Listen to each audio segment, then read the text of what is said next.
নমস্কার বন্ধুরা, আমি প্রভু এসে গেছি তোমাদের আজকে ব্রাহ্মী প্রাণায়াম করাবো।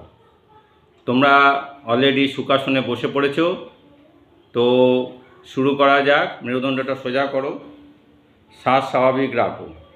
এই ব্রাহ্মী প্রাণায়ামে যে মুদ্রাটি করতে হয় সেটা হচ্ছে শানমুখী মুদ্রা।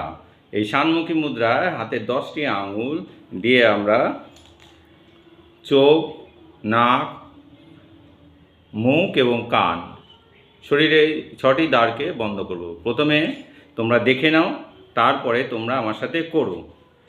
তো হাতের 10টি আঙুল দিয়ে আমরা প্রথমে তর্জনী দিয়ে চোখ, মধ্যমা দিয়ে নাক এবং তারপরে ঠোঁটের উপরে ও নিচে তার অনামিকা এবং কনিষ্ঠাটা রাখবো এবং বৃদ্ধাঙ্গুষ্ঠ দিয়ে কান দুটিকে চেপে ধরবো। এবার মুখ দিয়ে শ্বাস ভরতে হবে ভালো করে।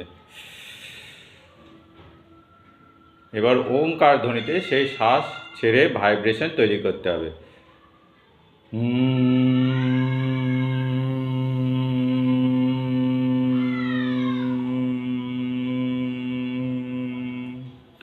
এবার তোমরাও আমার সাথে করো, মুদ্রা তৈরি করো, শ্বাস ভরো,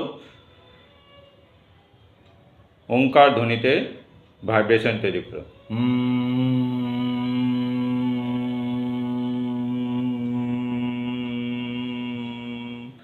আরেকবার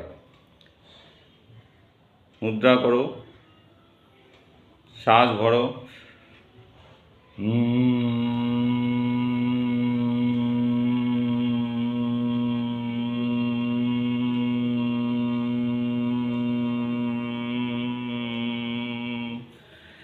কর্ণের ছিদ্রগুলি তোমরা বুড়ো বৃদ্ধা আঙুল দিয়ে ভালো করে চেপে ধরবে, কিন্তু অন্যান্য আঙুল দিয়ে হালকা করে চোখ, নাক এবং মুখের মধ্যে স্পর্শ করে রাখতে হবে। ভাইব্রেশনটা ভালো করে তৈরি করবে। তবে 3টে হলো একটা রাউন্ড। এরপরে এই ব্রাহ্মী মুদ্রা যাদের কোনো প্রবলেম আছে, চোখ, নাক এবং কানের বা হাই প্রেশার আছে বা মাইগ্রেন আছে, তারা করবে না।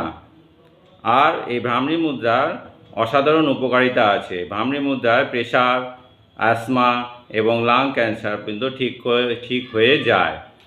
আর এর মেনলি হচ্ছে শিশুদের জন্য খুবই ভালো মনোযোগ তৈরি করে। পিনিয়াল বডি অ্যাক্টিভেট করার জন্য ব্রাহ্মী একটা মোক্ষম ঔষধ। সুতরাং সবার জন্য এই ব্রাহ্মী খুবই একটা উপকার।